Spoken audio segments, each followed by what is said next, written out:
G'day and welcome to my channel. In this episode, we go to Litchfield National Park, one of the most beautiful and closest national parks to Darwin CBD. So follow me on this journey, enjoy the video, and please like and subscribe for more like this. Australian Biotopes welcomes you to the Northern Territory. In this episode, I'm accompanied by Nick from Keeping Fish Simple and Harlan Ford from Harlan Ford's YouTube channel.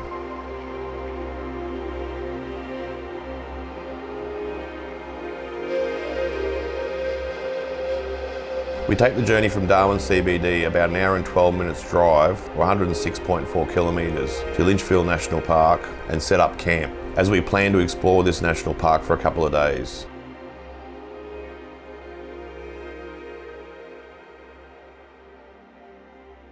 When you enter the park, you notice these large majestic termite mounds, or cathedral termites. Some of these mounds are the largest in the world and could be up to 50 to 60 years old. They truly are a sight to be seen.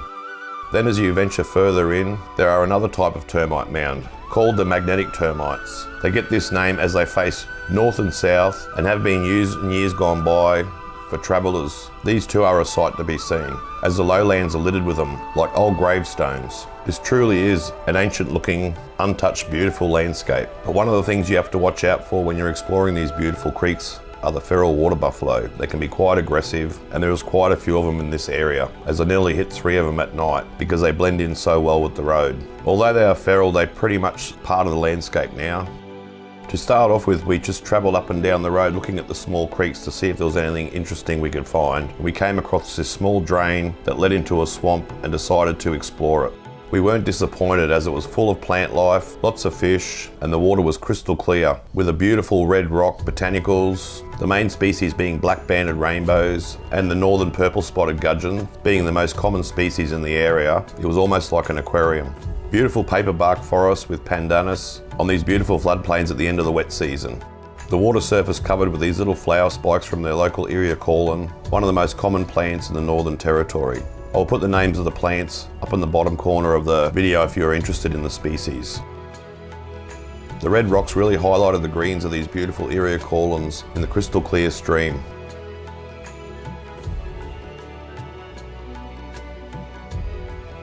There were 4 main species of aquatic plant that really made this look like an aquatic paradise.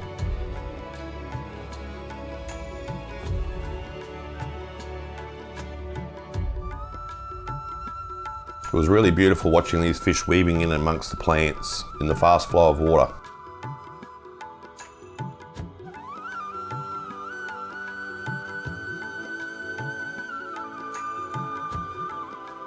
And the young fish congregating in amongst the plants. There must have been thousands of them, utilising these floodplains as cover from the larger predatory fish downstream.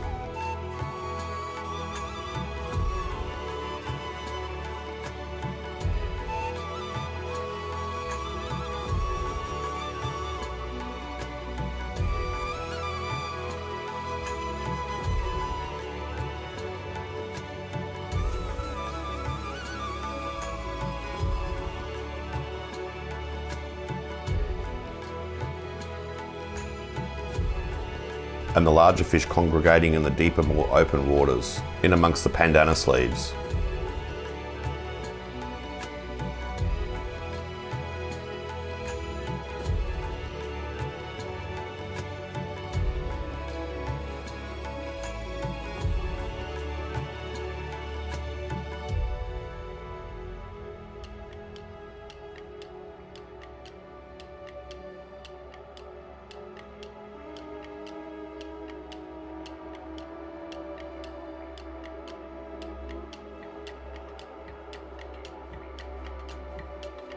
These plants almost look prehistoric as they flow in the water stream in amongst these red rocks.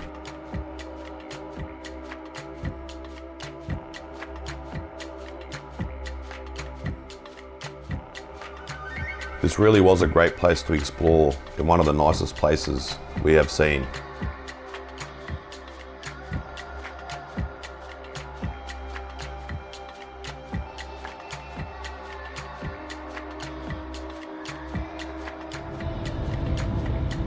The whole park was surrounded by bushfires, lit by the park rangers at the end of the wet season to make it safe for the tourists at the start of the dry season. It truly was a sight to be seen.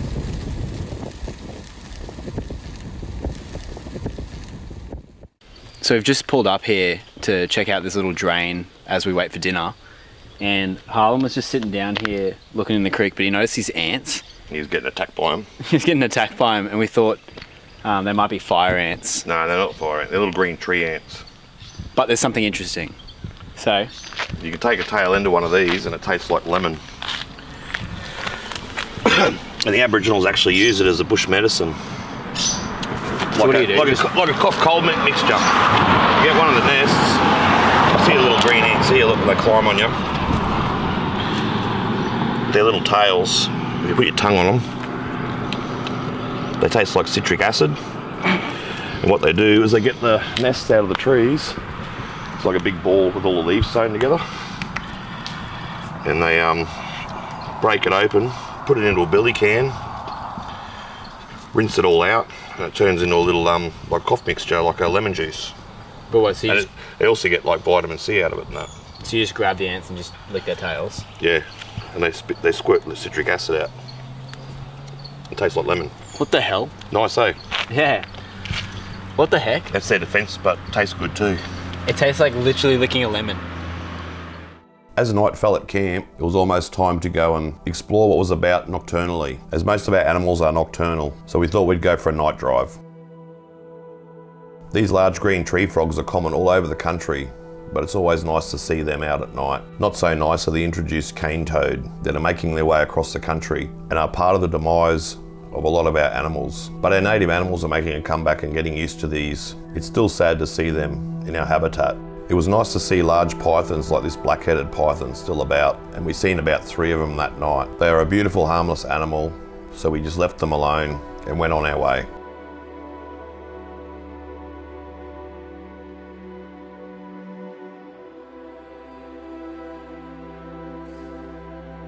And then we spotted a nice little children's python, one of our smaller pythons. This was actually quite a big specimen and looked very healthy. We also seen about 4 of these in the same night.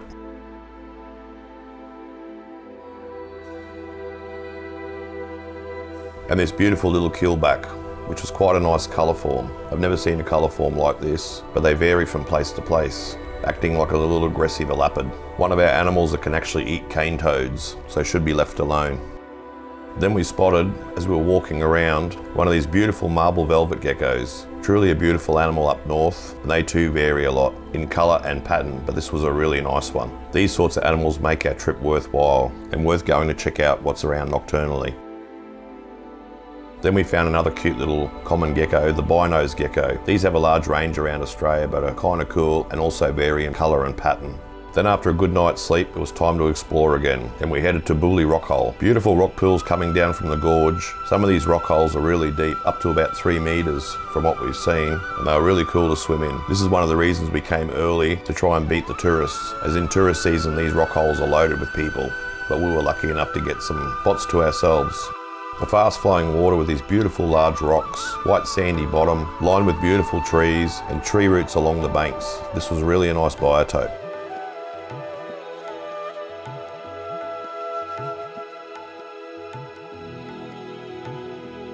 Full of black banded rainbows and northern purple spotted gudgeon, it almost looked like an aquarium.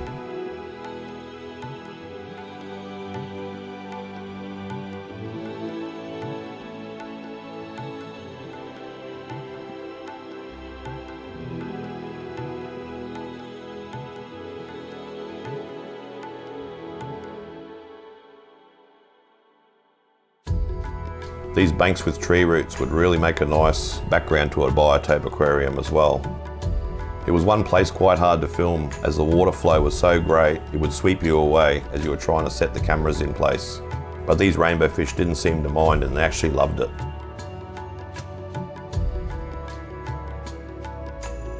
These deep holes at about 3 metres look really beautiful with the rocky bottom and the bubbles reaching the surface from the substrate. We were really lucky with the clarity of the water. And a closer look at the substrate, a white sedimentary looking sand with all the soils flushed out from the heavy flow of water. This was quite a nice base. With the occasional slow moving area bunched up with botanicals, this would make a really nice biotope. Not many plants to be seen as the water flow was too fast, only the occasional plant life on the banks in the slower moving waters.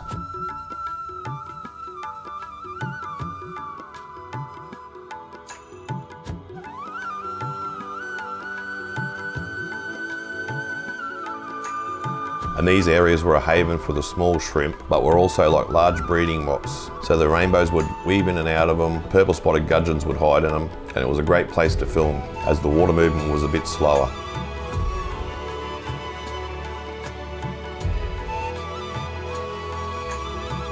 It was really nice seeing these large 20 centimetre long purple spotted gudgeons just coming out of the root wall, and they seemed to be everywhere.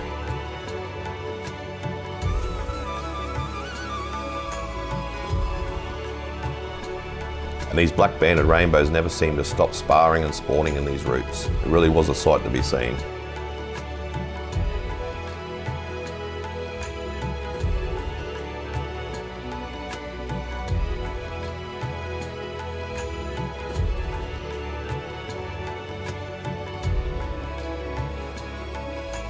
As the purple spotted gudgeons watched on, probably waiting for their eggs.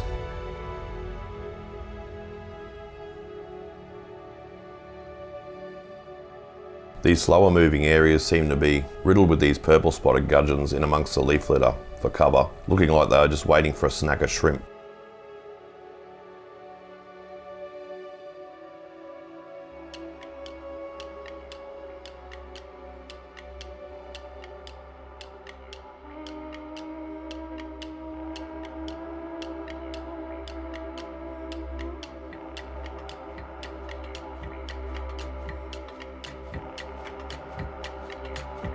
This really was a beautiful place and worth taking a look at. Beautiful gorges and waterfalls. A beautiful ancient looking place.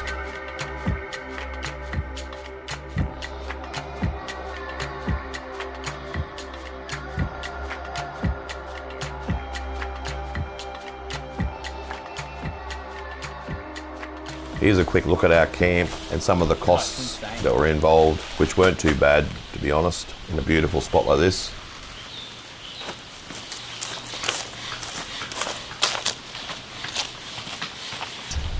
Just goes to show it can be cheap to go and explore the wilderness. Yeah, I know, like, when you think about, like, when people think about going and doing all these trips, the most expensive things like the car and the ticket, and that's it, like... All the camping gear costs us bugger all, really. Camping gear costs bugger all, and you know, like campsites is like, will we spend $50 tonight for us three? So you compare that to getting a hotel, all that stuff. Like the cabin last night was a once off, but you can really get a long way. So it's kind of interesting. I find it really interesting, at least. So, Jason, why is your tent here and why are mine, Harlan's tent's over there? Because I snore bad.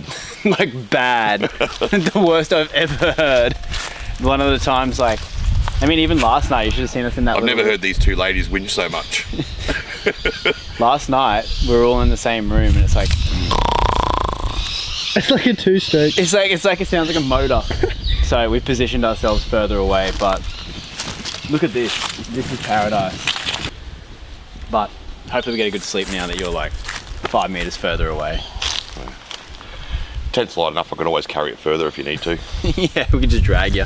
Yeah. Let me sleep and just drag me away. Yeah. I'll wake up on the water. Yeah, next to the dog. On the airbed. Yeah.